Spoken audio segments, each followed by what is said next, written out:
सुप्रभात बच्चों, आज हम अध्ययन करेंगे धातु रूप प्रकरणों का, जो इस प्रकार है। क्रिया के मुख्य रूप को धातु कहते हैं। धातु मतलब क्रिया। इसका अर्थ होता है जैसे पठ, गम, भू, कत्व आदि। और हिंदी में जैसे खा, पी, जा, ये वर्ड क्रिया, अर्थात उसमें ना प्रत्यय लगा दोगे तो खाना, पीना, पढ़ना, लिखना ऐसे शब्द बनेंगे।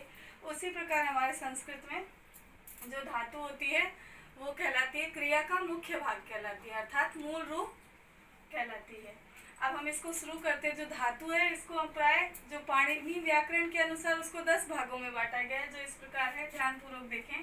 भवादिगण, अनादिगण, जुहोत्यादिगण, दिवादि गण, स्वादिगण, तुदादिगण, रुदादि, तनादिगण, क्रयादि और चुरादि। ये 10 हमारी जो धातुएं हैं उसको 10 भागों में पाणिनि व्याकरण के अनुसार विभक्त किया गया है।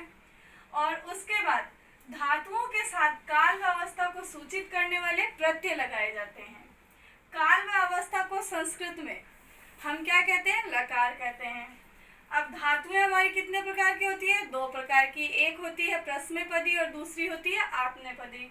जो प्रश्नपदी धातु होती है और आत्मनेपदी धातु होती है, ये 18 प्रत्ययों से मिलकर बनी होती है। जो शुरू के जो हमारे प्रत्यय होते हैं, 18 प्रत्यय में से जो शुरू के 9 प्रत्यय वो तो होते हैं हमारे प्रश्नपदी धातु के, और 9 से लेकर 18 तक के जो प्रत्यय होते हैं वो हमारे होते हैं आत्मनेपदी धातु के। अब इसका नियम ये है कि जो पहला ती होता है और 18वां वर्ड जो होता है उसके अंत वाला जो अक्षर होता है वो हमारा होता है 18 जो हमारे प्रत्यय होते हैं उसमें शामिल होता है। इसलिए इन धातुओं का नाम हो जाता है तिंग धातु। देखिए आप, जैसे मैं बताती हूँ। सबसे पहला हमारे जो प्रश्नपदी का ती और अंत में आत्मनेपदी का ण, तो इसको मिला के बनता है तिंग। अर्थात इनको मिलाकर ये जो हमारी तिंग अर्थात 18 जो प्रत्यय है, इन्हीं से प्रश्नपदी और आत्मनेपदी धातु रूप बनती है। उसके बाद आती है प्रश्नपदी धातु। कहते किसको है? तो इसकी परिभाषा इस प्रकार है। जिस वाक्य में क्रिया का फल कर्म पर पड़ता है उसमें प्रश्नपदी क्रियापद का प्रयोग होता है।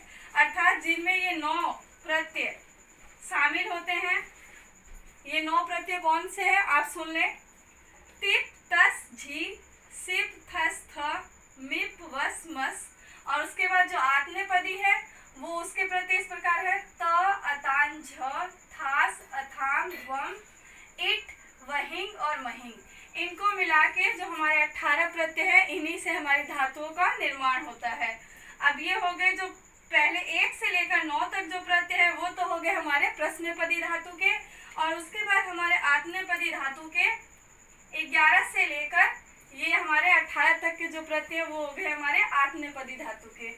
इस प्रकार जो हमारे इनको लेकर जो हमारे जो क्रिया रूप या धातु शब्द बनते हैं वो हमारे कहलाते हैं धातु अर्थात क्रिया।